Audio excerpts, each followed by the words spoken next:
தமிழா பார்வையாளர்களுக்கு வணக்கம். தேமுதிக தலைவி பிரேமலதா திமுக மேடையில் முதலமைச்சர் உட்பட வேட்பாளர், திமுகவுடைய அறிவிக்கப்படாத பொருளாளர் ஏவா வேலு, இப்படி பல பேரை வைத்துக்கொண்டு இந்த ஆட்சியிலே குறை சொல்வதற்கு ஒன்றுமில்லை. ஆனால் ஒரே ஒரு குறை, சில இடங்களில் கற்பழிப்பு, சில இடங்களில் பாலியல், சில இடங்களில் பெண்கள் மீது செக்ஸ் டார்ச்சர், இப்படி பல வழக்குகள் தான் பதிவாகிறது. பெண்கள் நடமாட முடியவில்லை, பெண்களுக்கு பாதுகாப்பு இல்லை, கற்பழிக்கிறார்கள். இது மட்டும்தான் சாதாரண விஷயம். அதே போல் சில இடங்களில் மது, சில இடங்களில் கஞ்சா, சில இடங்களில் போதை அபின், சில இடங்களில் பெற்றப்பட்ட பெண், சில இடங்களில் இறக்கப்பட்ட ஹெராயின், இதையெல்லாம் ஆங்காங்கே நடக்கிறது. இந்த இரண்டை தவிர வேறு ஏதாவது குற்றம் சொல்ல முடியுமா? அத்தனை குற்றங்களுக்கு காரணமே இந்த இரண்டும் தான். பாலியல் வழக்குகள், மது, போதை. இதுதான் சமூகத்தினுடைய கண்ணாடி, சமூகத்தை நாம் பார்க்கிற கண்ணாடி. இதை பற்றிய எந்த அறிவும் இல்லாத இந்த பிரேமலதா என்ற கோடீஸ்வரி, பல ஆயிரம் மில்லியன் வைத்திருக்கிற இந்த கோடீஸ்வர தலைவி என்ன சொல்லுகிறார்? திமுகவுடைய முதலமைச்சர் வேலு அத்தனை பேரும் முகம் கருத்து போகிறது. இவர் நம்மை கடுமையாக விமர்சிக்கிறாரா அல்லது பாராட்டுகிறாரா? காரணம், அவருக்கு இந்த மேடை, இந்த மரியாதை, இந்த அவருக்கான அங்கீகாரம், இதெல்லாம் மிக சாதாரணமாக கிடைக்கிறது. ஒருவன் ஒரு கட்சியில் அந்த பகுதி வட்டச் செயலாளர் ஆவதற்கு அவனுக்கு 10 ஆண்டு காலம் தேவைப்படும். அங்கு ஒரு வட்டச் செயலாளராக இருப்பார். அவர் வைத்திருக்கிற அந்த உறுப்பினர்களை எல்லாம் தாண்டி பல மடங்கு உறுப்பினர்களை சேர்த்து நகரச் செயலாளரோட ஆதரவோடு அந்த வட்டச் செயலாளர், அந்த நகரச் செயலாளர் தொடர்பில் இருப்பார், ஒன்றிய செயலாளரோடு தொடர்பில் இருப்பார். அவரையெல்லாம் தாண்டி ஒரு 200 பேரை சேர்த்து ஒரு கோடி ரூபாயை செலவு செய்து பெரிய ஆர்ப்பாட்டம், ஊர்வலம், உண்ணாவிரதம், வண்டி, வாகனம், காரு, பைக் இதெல்லாம் காண்பித்த பிறகுதான் ஒருவன் வட்டச் செயலாளராகவே ஆக முடியும். ஆனால் விஜயகாந்தனுடைய மனைவி என்கின்ற ஒரு தகுதியை வைத்துக்கொண்டு விஜயகாந்த் மரணப்படுக்கையிலே படுத்து கொண்டிருந்த பொழுது அவருடைய மரணம் நிகழ்ந்துவிடும் என்பதற்காக அவசரமாக திருமண மண்டபம், விஜயகாந்த் திருமண மண்டபத்திற்கு கொண்டு வரப்பட்டு பொதுச் செயலாளராக அந்த பதவி ஏற்றுக்கொண்டார். விஜயகாந்த் எழுந்து உட்கார முடியவில்லை, நிற்க முடியவில்லை, நடக்க முடியவில்லை. தள்ளுவண்டியில் படுத்தபடியே கொண்டு வந்துதான் இந்த பதவி இந்த பிரேமலதாவுக்கு கிடைத்தது. தமிழ்நாட்டினுடைய சாபக்கேடு, தமிழ்நாட்டினுடைய அரசியல் அறிவில்லாத தன்மை. விஜயகாந்த் ஒரு தலைவராக உருவாகியிருக்கிறார். விஜய் உருவாவதைப் போல விஜயகாந்த் உருவாகியிருக்கிறார். காரணம், திமுக, அதிமுக மீது மக்களுக்கு இருந்த கடும் வெறுப்பு இன்றும் அது இருக்கிறது. ஒரு தடுமாற்றத்தில் அதிமுக ஓட்டு போடக்கூடாது, திமுக ஓட்டு போடக்கூடாது, விஜய்க்கு ஓட்டு போடக்கூடாது, வேறு யாருக்கு ஓட்டு போடுவது? நல்லவர்களே காணமே. மக்கள் இப்படி தேடுகிறதை இந்த தேர்தலில் பார்க்க முடிகிறது. ஆனால் ஒரு சரியான ஒரு தமிழ் தேசிய தலைமை, விஜயலட்சுமியினுடைய கணவனை போல அல்லாத ஒரு தியாகம் செய்யக்கூடிய ஒரு காமராஜை போல, ஒரு பெரியாரை போல 50 ஆண்டு 60 ஆண்டு கால இடைவெளி நிரப்பப்படாமலே இந்த இனம் அழிந்து போய்விடுமோ என்ற வேதனை வருகிறது. ஸ்டாலின் முதலமைச்சரா, அவங்க அப்பா கருணாநிதி, அண்ணாதுரை, பெரியார் போட்ட அந்த வித்து ஆலமரமாக வளர்ந்து நிற்கிறது. இதில் பல குருவிகள், வேடந்தாங்கல் குருவிகள் எல்லாம் 1000 கோடியாக அறுவடை செய்கிறது. இந்த தேர்தலில் அத்தனை பேருடைய அறுவடையும் மாப்பிள்ளை சபரீசன் அறுவடை செய்து கொண்டார். இதுதான் தேர்தல். இந்த தேர்தலில் ஸ்டாலினோடு தலித் தலைவர் திருமாவளவன் கலந்து கொள்ளவில்லை. முஸ்லீம் தலைவர்கள் முன்னிறுத்தப்படவில்லை. 14% வாக்குகளை வைத்திருக்கிற முஸ்லீம் தலைவர்கள் யாரும் முன்னிலைப்படுத்தப்படவில்லை. எங்கே போனது அந்த சுயமரியாதை? தலித் தலைவன் திருமாவளவனோ முன்னிலைப்படுத்தப்படவில்லை. கமலஹாசனும் பிரேமலதாவும் தான் தமிழ்நாட்டினுடைய அடையாளங்களா? அசிங்கங்கள் இல்லையா? இரண்டு அசிங்கங்களை முதலமைச்சர் அறிமுகப்படுத்துகிறார். முதலமைச்சருக்கு முஸ்லீம் தலைவர்களை தெரியவில்லை, தலித் தலைவர்களை தெரியவில்லை, கம்யூனிஸ்ட் தலைவர்களை தெரியவில்லை. இவர்களெல்லாம் கொடுப்பதை வாங்கி கொண்டு ஓடி விடுகிறார்கள். இதுவும் இல்லை என்றால் அவர்களுக்கு முகவரியே இல்லை. கம்யூனிஸ்ட் தலைவர்களுக்கு, திருமாவளவனுக்கு, முஸ்லீம் தலைவர்களுக்கு இந்த நிலை எப்படி மாறப்போகிறது? இந்த நிலை மாறுகிற பொழுதுதான் தமிழ்நாட்டில் அரசியலே ஆரம்பிக்க போகிறது. திமுக என்பது ஒரு திராவிட இயக்கத்தினுடைய கடைசி படிநிலை. இந்த கடைசி படிநிலை கூடிய விரைவில் முடிவுக்கு கொண்டு வர வேண்டிய தேவை இருக்கிறது.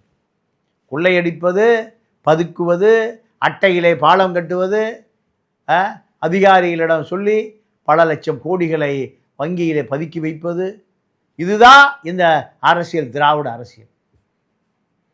தொகுதி மறு வரையறை என்று பெட்டியிலே போட்டு ஒழித்து வைத்திருந்த 6 மாத காலத்திற்கு முன்பு, 1 வருட காலத்திற்கு முன்பு பதுக்கி வைத்திருந்த கருப்பு சட்டையை போட்டுக்கொண்டு திரிவது பாஜக எதிர்ப்பு. இவர்கள் பாஜகவினுடைய தயவில் தான் 5 ஆண்டு காலம் ஆட்சி நடத்தினார்கள். எந்த வழக்கு இல்லை. ஏன் ஊழலே நடக்கலையா? கொள்ளை அடிக்கப்படவில்லையா? அட்டையில் பாலம் கட்டப்படவில்லையா? ஏவா வேலு, டாஸ்மார்க் ஊழல், மின்சாரத்துறை ஊழல், உள்ளாட்சித்துறை ஊழல், நெடுஞ்சாலைத்துறை, பொதுப்பணித்துறை ஊழல் ஊழல் ஊழல், எங்கு திருப்பினாலும் ஊழல். ஆனால் நேரு 1000 கோடி கொள்ளையடித்து விட்டார், ஊழல். எந்த வழக்கும் பதிவு செய்யாமல் அமலாக்கத்துறை, வருமான வரித்துறை மௌனம் சாதித்தே ஆட்சி முடித்து விட்டார். இவர்கள் கோவையில் தேவாலயங்கள் சாராய காசிலே எழுப்பப்பட போகிறது. சர்ச்சு கட்டுவது சாராய காசில். 10 ஆண்டு காலமாக கிறித்துவ சமூக மக்கள்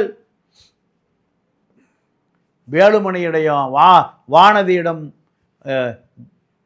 சட்டமன்ற உறுப்பினர் அந்த தொகுதி நிதியை எங்களுக்கு கொடுங்கள், எங்களுடைய தேவாலயங்கள் எல்லாம் பல ஆண்டு காலம் சிதிலடைந்து கிடக்கிறது, நாங்கள் எங்களுடைய பிரார்த்தனையை தொடர முடியாமல் நாங்கள் பாதுகாப்பட்ட நிலையில் இருக்கிறோம், கட்டடம் எப்பொழுது இடிந்து விழும் என்று தெரியவில்லை. இப்படி வானதியிடமோ வேலுமணியிடமோ கோரிக்கை வைத்து வைத்து அந்த கிறித்துவ சமூக நல்லெண்ண தலைவர்கள் சோர்வாகிவிட்டார்கள்.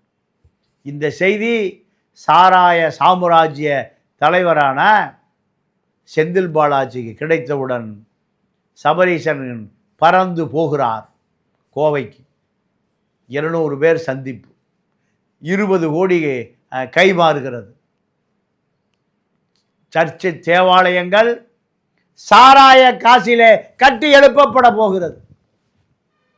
20,000 வாக்குகள், 20 தேவாலயங்கள், பாதிரிமார்கள், பங்குத்தந்தைகள், அத்தனை பேரும் 471 நாள் தியாகி, சிறையிலே அடைபட்டு கிடந்த ஒரு மோசமான குற்றவாளி, பொருளாதார குற்றவாளி. இந்த குற்றவாளியிடம் கையேந்தி நின்று 20 கோடி ரூபாய் வாங்கியிருக்கிறீர்கள். இதுதான் தேவாலயம் கட்டப்பட போகிறது. தேவாலயம் என்பது இயேசுபிரான் சிலுவையை சுமந்து இரத்த சகதியிலே அவர் உலக மக்களுக்காக கண்ணீர் விட்டார். உலக மக்களுக்காக தன்னுடைய உயிரையே இழந்தார்.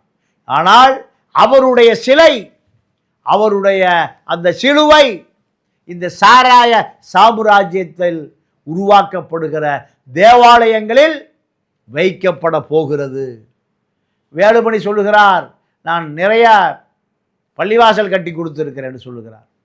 இதே வேலுமணி கோவை சுற்றி இருக்கக்கூடிய அத்தனை மின் மயானங்களும் ஜக்கிக்கு கொடுத்திருக்கிறார். திமுக ஆட்சி காலத்தில் அதே ஜக்கிக்கு தான் தொடர்கிறது. யாரை இவர் ஏமாற்றுகிறார்கள்? யாரை இவர்கள் மூடர்கள் முட்டாள்கள் என்று நினைக்கிறார்கள்? வேலுமணி செய்ததை நேருவும் செய்கிறார். நேரு செய்ததை இனிமேல் வேலுமணி செய்வார். உள்ளாட்சி மாறி மாறி வருகிறது. செந்தில் பாலாஜி இந்த சாராய வாடையோடு தேவாலயங்களுக்கு உதவி செய்திருக்கிறார். 20,000 வாக்குகள் கிடைத்து விட்டது, பேக்கேஜ். ஆனால் பாவத்தின் சம்பளம் மரணம்.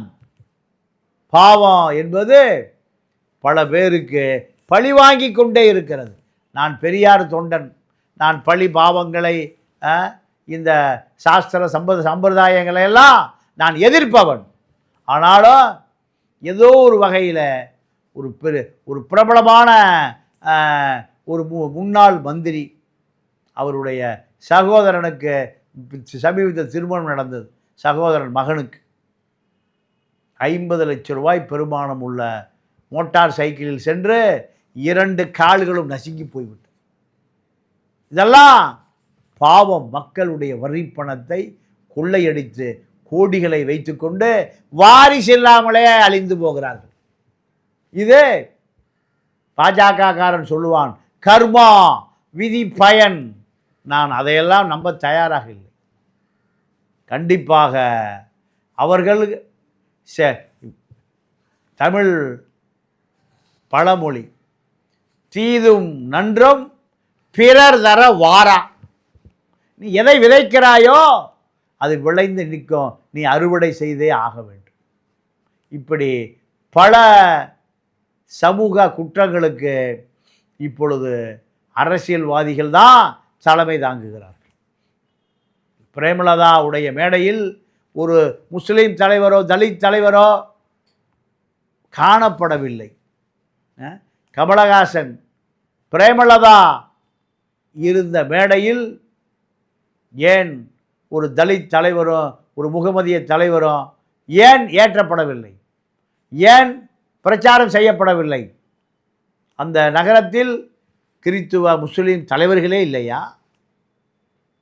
காரணம், அவர்களை ஒரு பொருள்படுத்த வேண்டிய தேவையில்லை என்று நினைக்கிறது திமுக.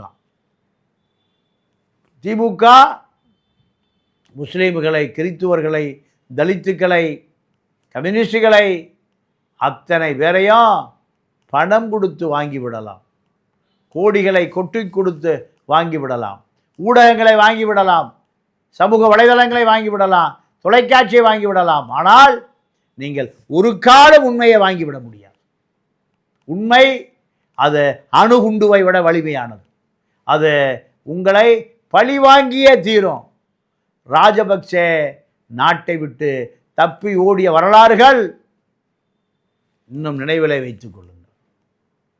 மக்களை யார் வஞ்சிக்கிறீர்களோ, ஏமாற்றுகிறீர்களோ, ஒரு அப்பாவி பெண் காலிலே விழுகிறார், தள்ளி விட்டு விட்டு போகிறார்.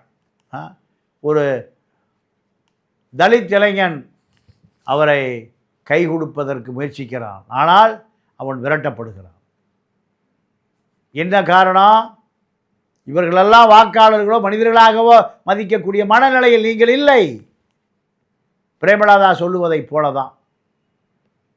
பிரேமலதாவுக்கு திமுகவே நம்மிடம் மன்றாடுகிறது, மண்டியிட்டு கிடக்கிறது. ஆகையால் நாம் அவரையெல்லாம் விட ஒரு பெரிய தலைவி.